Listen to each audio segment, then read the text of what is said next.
I'd like to welcome you all to today's event. Now, when it comes to COVID-19, we know it's impacted every facet of society, and it's no different for our transport networks either. And as we know, lockdown measures started to ease. And from a transport perspective, what does that mean when people start going back to the office? What does that mean when people start traveling abroad? And in the long term, how will we get people out of their cars and using different modes of transport moving forward? Well, with me today to discuss these topics, I'm delighted to be joined by Al Titterington, who's Terminal Operations Director at Birmingham Airport, Ali Bell, Head of External Communications, UK Bus and National Express, and Charlotte Ritchie, Head of Public Affairs, UK Coach at National Express. So in terms of our format for today, I'll quickly touch upon our Keep Business Moving campaign and how we've been helping businesses through this difficult time period. I'll then hand over to our presenters, who will run through a series of slides and videos. And we should then have a Q&A session around about 1:30, which will last about 15 or 20 minutes. So if you've got any specific questions, feel free to leave them in the chat box, and then I can ask them at that time. We should be finished by around about 10 to 2. And again, usual kind of Zoom etiquette, if you could just keep your camera and audio on mute whilst we're going through the presentations, that would be great. So I mentioned our Keep Business Moving campaign. I'm sure many of you are familiar with it, but as a bit of background for those of you not, the campaign itself, I think, reflects the very essence of the Chamber in that it's there to help businesses connect, support and grow during this difficult time period. So when it comes to connecting, for example, we're helping businesses connect through our hashtag GB Chamber Chat, which takes place every weekday between 11 AM and 12 PM on Twitter. We still have our member-to-member offers as well. So again, you can raise awareness for your online shop, delivery offers or products and services. When it comes to support, we've got our COVID-19 hub, which provides a raft of information on the various support measures that the government's introduced to help businesses at this time. We run a number of informative webinars, such as this one, and I'll come on to a few of the others we've got coming up in the next few weeks. We still have our free legal and HR helpline for GBCC members who can access this service via their relationship manager. But of course, a big bulk of our work has been around lobbying and campaigning. I'm sure some of you have seen our Unprecedented Times report and of course the Mind the Gap reports we've been producing, essentially using our quantitative and qualitative data to assess whether there's been any particular gaps in government support mechanisms and what needs to be done to help alleviate those and help businesses again navigate this tricky period. And of course we've been supporting government appeals as well. So lots going on there from a growth perspective. You know, we're always keen to hear thought leadership content. So if you've got any blog posts or videos or tips in terms of how your organization is working digitally or remotely, or promoting personal well-being, we're obviously keen to hear those. And of course, we still have our daily news articles, which go out to over 14,000 subscribers. So if you would like any information on any of those different pillars, then please do visit our website, which you can see the address at the bottom of the screen there. I mentioned some of the informative webinars that we're running. We have a couple coming up. One was due to take place tomorrow, which was the 4 critical levers for improving performance in the 21st century. And the 1 critical behavior that binds them all, that's actually been rescheduled now. Details to be released soon. But we've also got another one on Friday, which focuses on virtual social networking. So that's taking place on Friday at 11:30. Again, if you'd like any further information on any of the events that we've got, then please do visit our website and the events section. Right, so I will stop sharing my screen and I shall now hand over to Al to take us forward. Over to you, Al. Thank you. Good. Okay, yeah, I thought I'd just kind of like start because it's been an interesting start for me because I only joined the organisation at the end of February, just as COVID-19 actually started to rear its rather ugly head. Having come from a small airport in Cornwall as managing director to take on the role at Birmingham, it's been quite a baptism of fire dealing with COVID, but also we can like almost forget some of the challenges which Birmingham had faced before that, with the fact that Flybe went out of business at the beginning of March. So it's been quite a challenging time for Birmingham Airport and coming into a new role, but we are where we are. So I think it just in terms of just, as I say, just giving an overview of what Birmingham role it plays within the West Midlands and the community. I say we're already kind of like have had headwinds and challenges facing us with the loss of Flybe in March and the loss of Thomas Cook in September the previous year. But as an airport which plays an absolutely critical role in connecting the economy across global destinations into Europe and beyond, we play a significant factor generating over £1.5 billion worth of GVA, there's just over 6,700 employees direct on the airport site, which supports an additional 30,000 jobs regionally. Pre-COVID, again, we published our master plan, which was looking at a significant investment program of circa £500 million, which would have taken us through to a annual passenger throughput of around about 18 million. Obviously, that's been one of our challenges in terms of actually how we resize and reshape the airport here in Birmingham.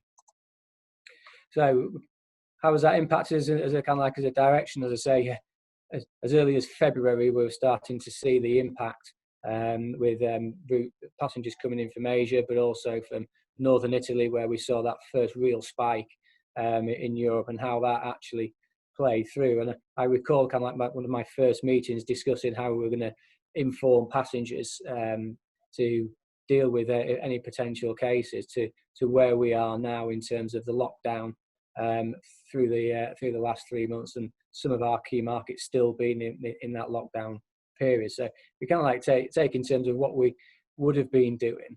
At one point, at the lowest, we were dealing with 150 passengers a day.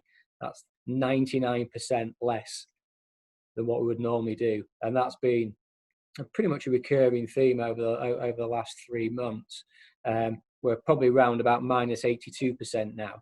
So whilst we are slightly recovering, we are certainly still in a kind of like a survival mode and dealing with the with COVID-19. But we didn't stop operating. We continued, mainly dealing with a number of emergency medical, particularly PPE flights, which have been brought into the UK, delivering essential supplies. There were a small handful of routes which were operating. So Ryanair continued operating into Dublin, and KLM into Amsterdam. But a number of repatriation flights as well, particularly with some of our airlines like Aegean and with PIA also. But what that impact really did have was effectively overnight our income went to pretty much close to zero. All of the concessions were closed, obviously passenger and demand led. Our car park revenues went through the floor with empty car parks, and the passenger spend, which kind of like generates income from other sources, taxis, buses, etc., pretty much ground to a halt. But we're still, as a business and an aviation, we have very, very high fixed costs. A large proportion of our cost base is our employees. Obviously, we have benefited from the job retention scheme, which has allowed us to maintain a lot of our employment directly with Birmingham Airport Limited. But there are other overheads which we continue to pay. So our business rates of £10 million, we continue to have to pay that. The rates on our car parks, insurance, electricity, all of those. So obviously the income has gone south. The cost base hasn't been able to reduce as much. So we're incurring obviously losses. And I kind of like look towards kind of like our third parties as well, who have been impacted around the airport, particularly some of our third party, like our cleaning contractors, who have also seen we're having to reduce the scale and scope of their operations here at Birmingham Airport. And as well as that £500 million investment I spoke about, we've had to put a stop to the commitments around that capital program and that spend, until we can, as I say, resize, reshape, take stock of what the business needs to be done. So that's the impact. Obviously, critically for all sectors of the industry, not just aviation, but the business sector more broadly.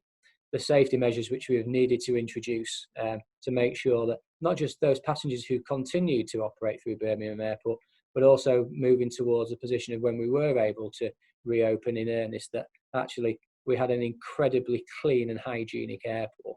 So this was a key part of our strategy of actually looking how we were going to restart operations and maintain what we got, really around hygiene.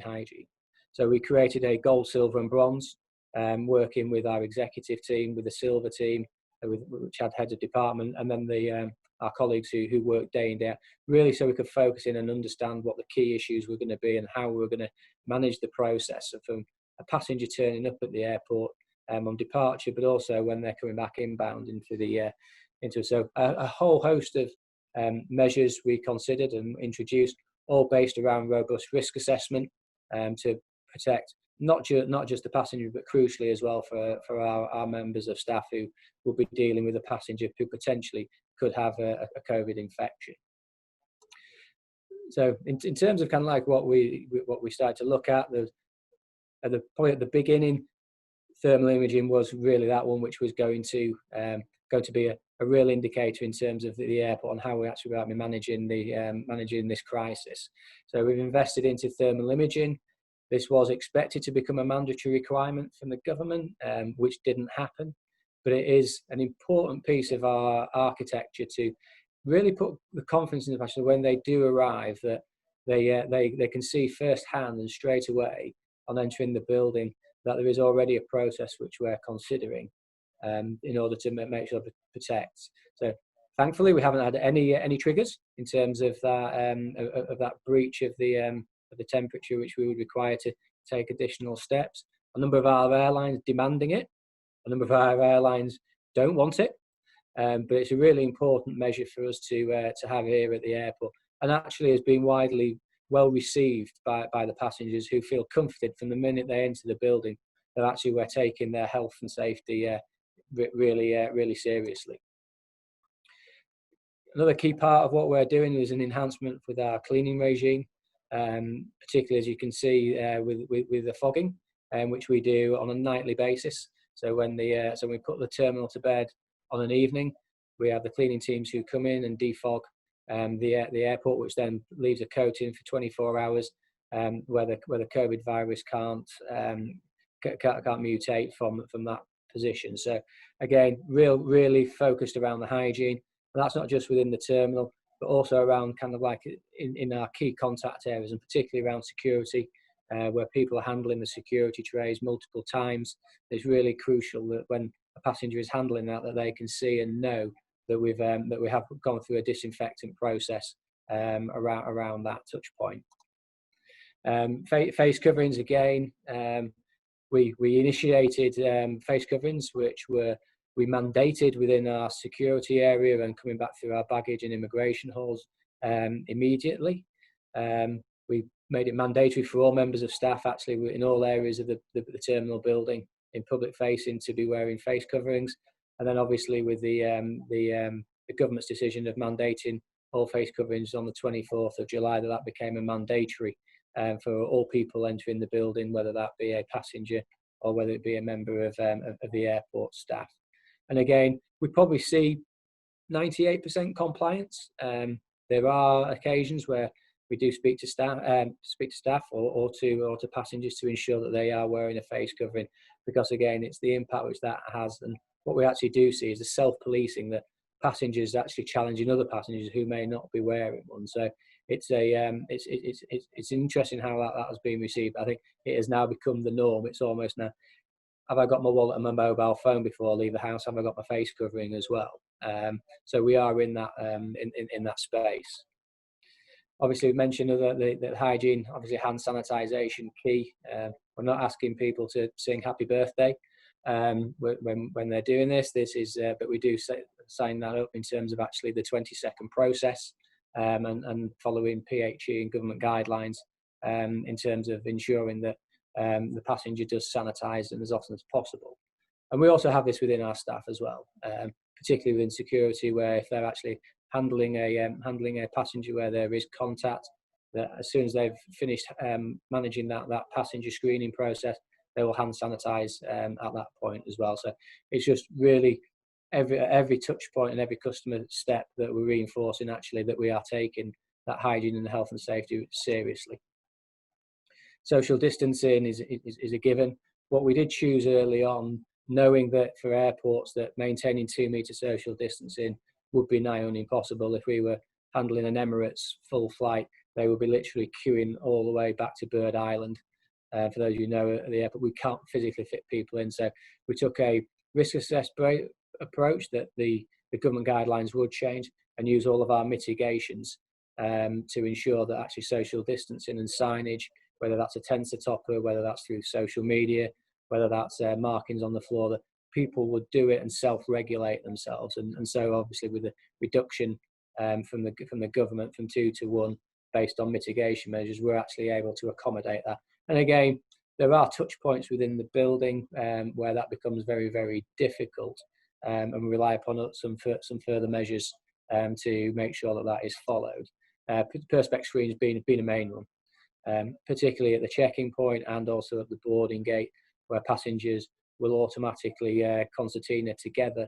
So we've invested significantly into the 82 check-in screens, which we have within the departure concourse, but also at all of the gates and at the immigration point. So that staff can feel safe as well, but still be able to manage either the boarding process or the check-in process. And similarly in security, at the baggage loading point, I should say, that there is that physical screen separating the passenger and the member of staff. So a key investment for us. Passenger separation, again, we're managing a flow between only allowing people departing on flights to enter the building. Initially, we have opened up a trial at the minute where we're allowing meeters and greeters into the arrival concourse, but that is capacity restricted. So it's all about making sure to reduce the cross-contamination between people, but also allowing business in the airport to steadily open itself back up to whatever normality looks like going forward. Key part of the messaging is obviously using digital channels. So very active around email to our databases, what we do through social media channels, whether that be Instagram, whether that be Twitter, really reinforcing that actually when you turn up at Birmingham Airport, you are going to be in one of the safest and one of the cleanest environments that we can make possible. And that's not just the airport either, that's the airline, because they play an absolute integral part to that. So in terms of that end-to-end journey between airport and airline, you're in one of the most cleanest environments that we can make possible. And particularly again, when you're on the airline, which is a thought of the air circulation, well actually the fresh air systems which actually are in the aircraft maintain and suck out all the bad air from the aircraft. So actually in terms of the air which you breathe whilst you're on board the aircraft is a very, very clean environment. So in terms of the current situation, just to summarise, that we didn't close, we are open, we're fully open for business. We are seeing that people do want to fly, people do want to travel. The isolation of Spain was hurtful to us, just as we were starting to see some recovery. That has hit us hard. But what we have seen is people who are then transferring onto other destinations, particularly Greece and Turkey, where those measures are allowing people to enter the country and not having to isolate when they return. So it remains challenging for us. We don't expect a recovery certainly in the next 2 to 3 years, but I think it's really important to understand that we will recover, and Birmingham as an airport will recover quicker, we believe, than a number of other airports. We're a critical part of the economy for the West Midlands region. We are the gateway. People want to fly local. It's not just about direct services. When we welcome back the likes of Emirates, Qatar, we already have Turkish Airlines who are back giving global connectivity. This will connect the West Midlands globally again. I think some of the exciting things which will support that HS2, which will come into the airport, will support that growth of Birmingham Airport, but also that West Midlands region. So we look forward to continue to play a vital role of Birmingham's economy and moving the airport and as I say, making sure that all passengers and staff are safe and secure. Thank you. Thank you, Al. That was great. And I think really eye-opening in terms of thinking about the wider socioeconomic benefits that the airport brings to the region, just in terms of GVA, but also in terms of jobs as well. And thinking about the safety measures that you've implemented, it feels like it'd be safer walking through the airport than down the street in some circumstances. So really, really fascinating to see. So now I'd like to bring in Ali Bell and Charlotte Ritchie from National Express. Over to you guys. Right. Okay, let's see if I can share my screen.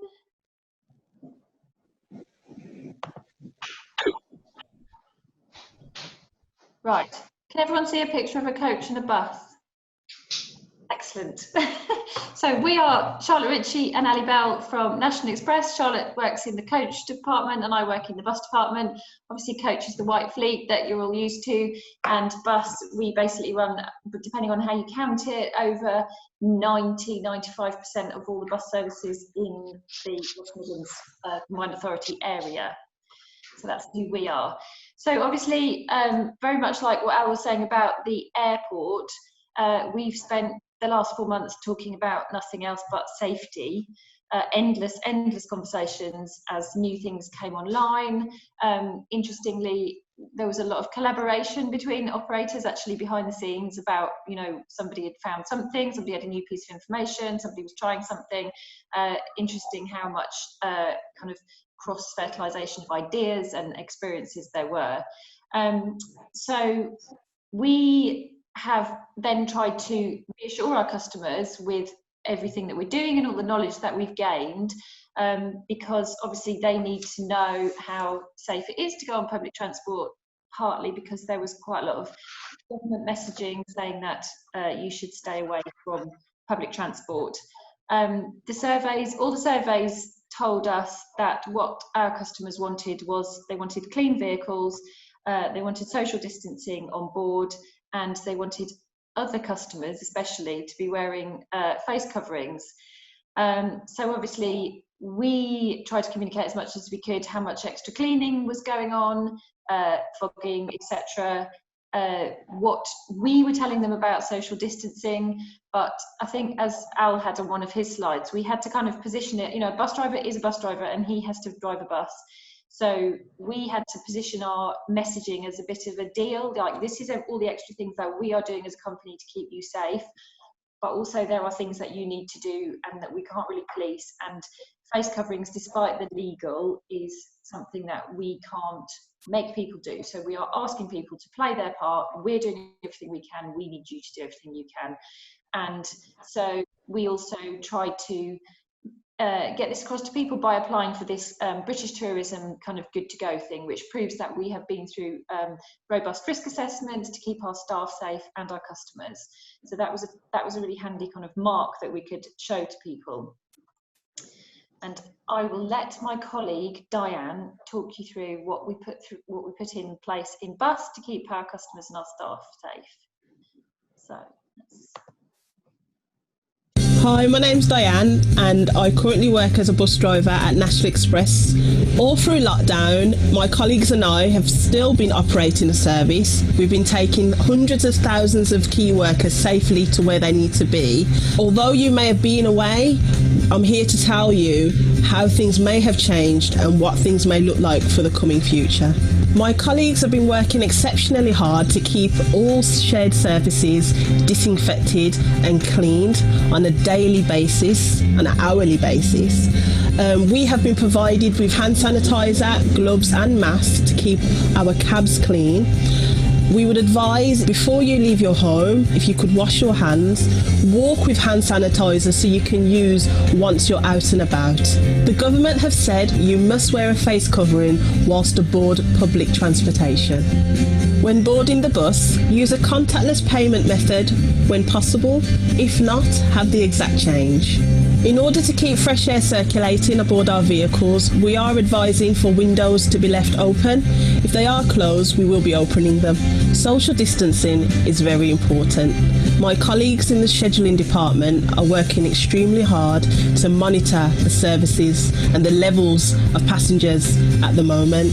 Where there are high peaks, we will be putting on more buses and we will be monitoring this very closely, and it will change daily, but we are here with more buses when needed. We currently have signs on buses and bus stops reminding us all to stay apart and to stay safe. When waiting to get on a bus, if you could allow space and a little time for passengers to leave the bus, and also when leaving a bus, if you could stand behind the line to allow space for yourself and the driver whilst the driver pulls up to a stop, this would be fantastic. Hopefully I have explained how we can keep you safe whilst travelling with us. We look forward to seeing you soon, and we look forward to keeping us all safe.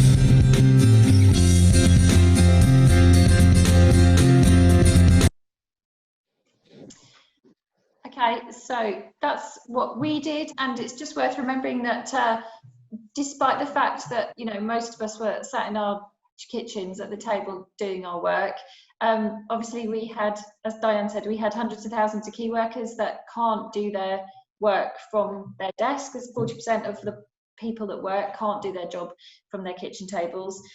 So even in July, we were carrying 750,000 people a week on our bus network. That's compared to about nearly 1 million on a Monday to Friday normally. So for us, you know, we were still running, and we were still carrying a lot more people than you probably realise. So I will hand over to my colleague Charlotte to tell you some things about Coach. Okay, thanks, Ali. I'm slightly conscious of time, so unless anyone's desperate to watch the video, I'm happy to for you to kind of have a look at that afterwards. It's much the same in terms of fogging, social distancing, wearing face coverings. I think the things that we would say, sort of in addition to what happens in terms of bus travel, is that we know who's getting on and off our vehicles, so we're temperature checking passengers before they travel. Anyone that's got a temperature over 38 degrees is refused travel. But we also know we've got contact details for the people that are booking coach tickets, which means that if anybody does come into contact with someone who's got COVID-19, we are able to track them down and let them know, which I think is really critical in the sort of new normal and how we go about travelling around. I think I'd also add that we're very sort of able to be adaptable to the changing circumstances. So the example of Leicester, basically when the government guidance changed and they went back into lockdown, we were able to immediately suspend services, so we weren't taking people in and out as soon as that was announced. And obviously now we're in the process of fortunately putting those services back in. So I think we're able to be very reactive to the external situation and the guidance that's coming out from Public Health England and government directly. I'd also just add that we know that there's still a lot of nervousness with people that haven't travelled yet about what it's going to be like when they do travel. But I would say that everyone that has travelled with us recently has had a really good experience and said that they feel very safe and they feel reassured, which is obviously exactly what we were trying to achieve. So that's fantastic. But obviously we're making sure that we're getting as much feedback from customers as possible so we can keep improving things for them.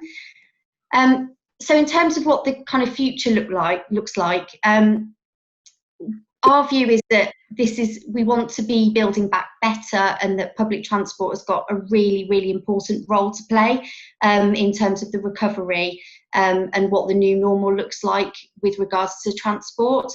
Our priorities remain the same as they were prior to March. So we want to tackle congestion, we want to improve air quality, we want to look at how we can support mobility as a service and what bus and coach services bring to that. We are really keen to address social exclusion. So we're very aware of the fact that a lot of people that use our services don't have access to a car, can't drive, and we want to make sure that they have access to jobs and education in the same way that anybody else would. In addition to that, accessible transport is really important, and we know that passengers that have got reduced mobility really rely on our services to get out and about, and without them they wouldn't be able to travel at all. And that's something that we've really learned during lockdown, is that as we've sort of brought our services back, people are saying that's the only way that they've been able to get out and see their family and friends after sort of 4 or 5 months. So that's really important. And then in addition to that, it is about supporting the economy. This is about supporting the leisure and retail sectors. It's about bringing people into Birmingham and the region, and basically just encouraging people to be able to get out and sort of start to live a bit more normally again. So in terms of what role of bus and coach is, I think things that kind of set us apart perhaps from some other modes of transport are around how quickly and effectively we can adapt to sort of connectivity gaps and passenger demand. So we've seen that through the lifting of lockdown restrictions, but equally looking at new business developments, new housing developments where there isn't an existing transport link or access to a rail link, for example. We can put services in really quickly. We make best use of existing infrastructure, so we don't require large-scale investment or public subsidy that you have with rail, for example. We use the road network that's already available to us, and we use that really efficiently. So buses and coaches can, when they're full, they can take about a mile of traffic off the road. So that really helps to unlock capacity on both the strategic and metropolitan road network, which we think is really important. We are really important as well in terms of delivering resilient and comprehensive national transport network. So, for example, when you see planned or unplanned rail disruption, we're much more able to step in to support that and get people to where they want to be. We maintain our ambition to become the first zero-emission transport group in the UK. So in the bus fleet, we're looking at being zero-emission by 2030, and in coach by 2035, which obviously is a big challenge, but something that we're working hard towards achieving. So in terms of coach, this is where we were prior to the COVID-19 outbreak. So we've had 7 years continual passenger growth. I mean, looking at this, it's quite depressing really, because all of these fantastic records and things that we were achieving are obviously going to be slightly decimated this year, but we are determined to build back. This is where we want to get back to. In terms of how quickly we can do that, a lot of it depends on social distancing. So that's really changed how we operate. At the moment, we are operating at 50% capacity on our coaches, which means that to get anywhere back to where we were, we would need twice as many vehicles. And obviously there's a slight challenge with availability of vehicles as well. So obviously this is still our focus. This is where we want to get back to, and we want to get back there as quickly and as safely as we can, and then continue to build on that as quickly as we can as well. And just on that, I just wanted to mention that at the moment we're currently we're at about 30% of our mileage post-COVID, and around 15% of seats. So we're adding new services in all the time according to demand. But as I said, social distancing is a challenge. So the coach market, going back to last year, we had over 20 million journeys in 2018 and 21 million journeys in 2019. Ali, could you just press, because there should be more things there that haven't, no? Yeah, thank you. So around 1 in 10 people travelled with National Express Coach last year. And early indications show that there's significant demand for long distance travel. People are booking to go on short breaks, holidays in the UK. Obviously, we know that there's going to be an increase in staycations, and that's all really good for coach. But we've got a really critical opportunity to kind of tap into this and kind of support the economy, but also try and reduce our reliance on the public purse.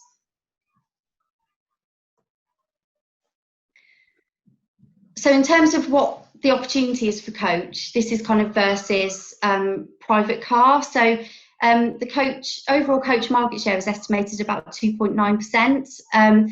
and 29 million journeys delivered by scheduled coach in a normal year. So you can see we've got quite a large market share.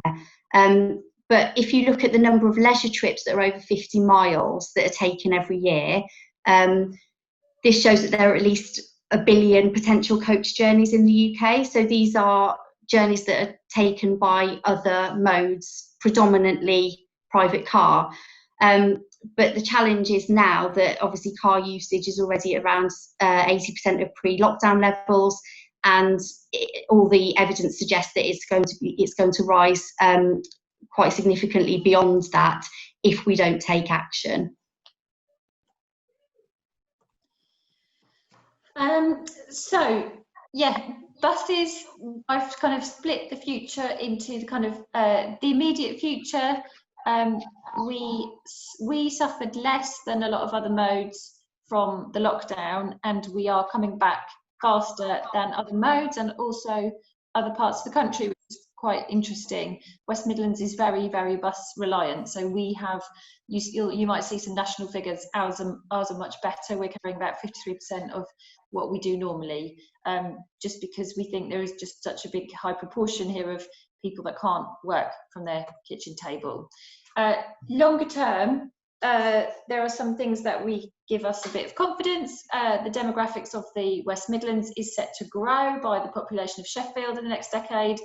There is not room in Birmingham to put roads in Birmingham or the West Midlands for all of those people to travel on. So we think they will have to get the bus, a lot of them. The politics in this region make our chief fairly confident that he can invest into National Express in the West Midlands as opposed to in America or Germany, where we also operate. The Bus Alliance is a very useful way of working, but it also has a big seal of confidence in public transport in this region.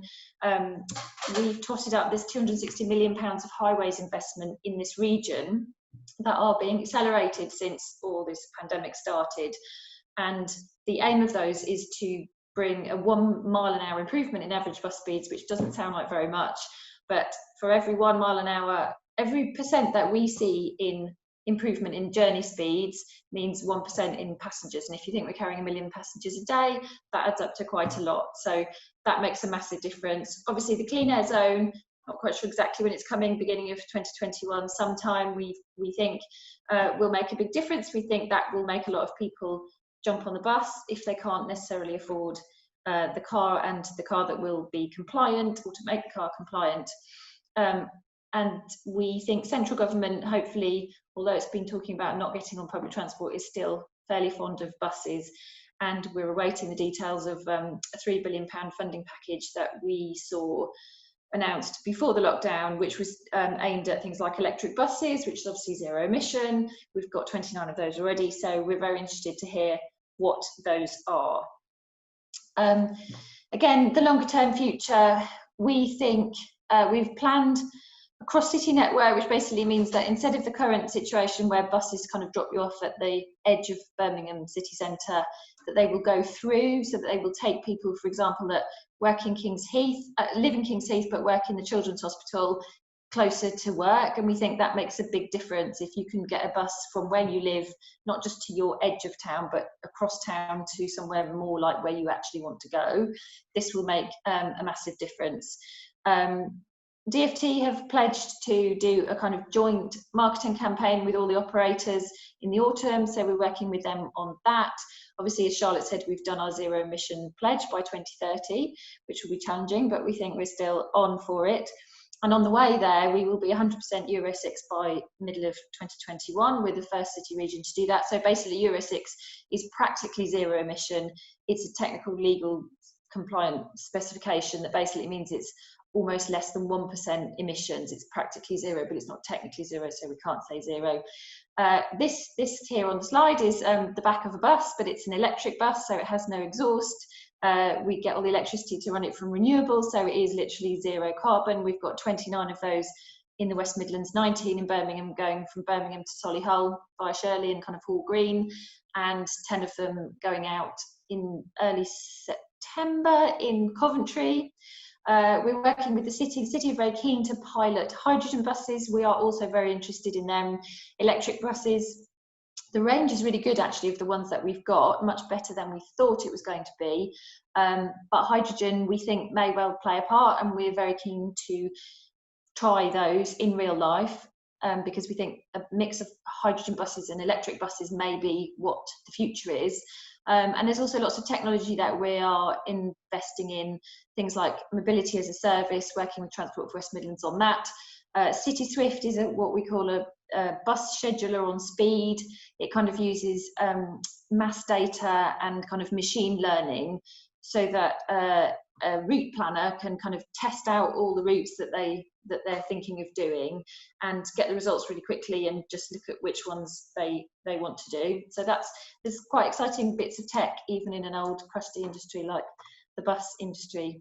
So for various reasons that Charlotte and I've touched on, you know, our customer base and the kind of the demographics and the profile of our customers, the technology that's kind of coming on stream in little bits and bobs to help us work better and kind of quicker, the direction of the kind of the Greta Thunberg political direction of travel, of people actually taking carbon and emissions seriously now, and also, frankly, the way that all of our staff have worked through lockdown has just been amazing. So I think, although it's a weird situation and although nobody really knows what's happening, I think we have some things that make us hopeful that the future of transport is National Express.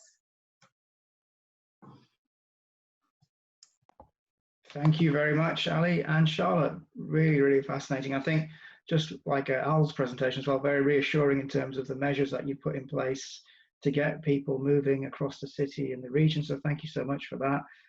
So I think we've got around about 5 minutes or so left for questions, and we've had a couple that have come in, which I'll quickly read out. Al, this is one for you from Jeremy Taylor, which says, do you see arrivals testing as being introduced, and have you got a system in place? So it's something which is obviously spoken about a lot, the national government and also through the airport sector as well, in terms of being able to provide those reassurance. Over the last 4 to 8 weeks, we've been working with the local university science departments in terms of actually how we can conduct those trials. So that's been progressed on a weekly basis between the two parties. I think the challenge piece comes around in terms of the commerciality of it and the cost of that. And in terms of that, obviously ticking the box and certification, which would be needed from government in terms of that actually being able to introduce. So from an airport perspective, we want to do it. It's what we're looking at. It's what we're working with local partners, lobbying and discussions with DFT in particular as a regulatory body within government, and also across government schemes with PHE to make this happen. We're not there yet. The aviation industry isn't, and neither is government. So we want to do it, but we need government support and certification to make that actually a reality. And I think that would go another significant step in terms of making sure that that people can continue to travel, but travel more freely, rather than having these restrictions around isolation lockdown with different international partners. Yeah, thank you for that. So we've had another question come in, which I believe is open to all the panelists. So I'll bring in Ali and Charlotte first. We've got a question from Keith Budden-Senex saying, is tackling climate change a priority? Shall I answer that, or do you want to go at it? So absolutely, from my perspective, and yes, from a business perspective, of course it is. I think, you know, obviously we want to reduce emissions both in terms of CO2 and NOx, and I think, you know, obviously there's a lot of focus around air quality because you do have the introduction of the clean air zones, but that's not to say that that reducing or eliminating CO2 emissions isn't a priority as well. Earlier this year we ran our sort of first electric coach trial between Stansted and London. Obviously we had to choose that the route carefully in terms of range. But this is something that we're looking at very seriously.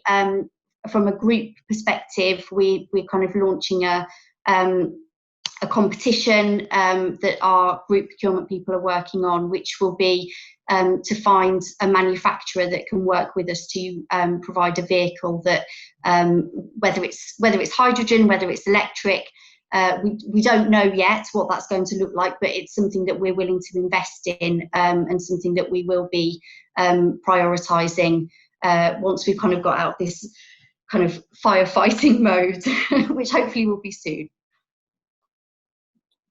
Yeah, sorry, I was jumping in on that one. Yeah, I think, yeah, look, the environment's absolutely at the forefront of our thought process. It's one of our 6 pillars of our strategy in terms of protecting the environment. We're one of the industries which comes in for quite a lot of criticism in terms of how we manage the environment. We do a lot as an industry. We're probably not as good as in terms of shouting and telling people what we do, but we are environmentally focused. Here at Birmingham, we've made the commitment last year in terms of net carbon zero by 2033. A lot of initiatives which form part of our programs and our investment. We were the first airport in England to operate electric buses, 6 of those which shuttle between the car parks for staff members in the landside environment. Like a lot looking at like photovoltaic and another means. So it's, as I say, it's part of our 6 pillars and our commitments to developing a sustainable airport for Birmingham and the West Midlands. Brilliant, thank you. I'm conscious of time and it's coming up to 10 to 2. So, I mean, if anyone's got any final questions, then please do share them now. But if not, you can always email us and we can share them with the presenters afterwards. I think that's all that's left of me to say is, look, just thank you so much for joining us today. Not just the presenters, but obviously all the attendees as well. Particularly to the presenters, just to say, thank you for all the work that you're doing right now. Your organisations are doing in helping the business. Helping the business community, but also keeping the region moving at this very difficult time. As I said to all of our attendees, again, we've got a number of different webinars coming up, covering a range of different topics in the next few weeks. So please do check out our website for more details. But all that's left for me to say is thank you very much to everyone. Stay safe, and hopefully we'll see you again soon. Thanks, everyone. Have a good day.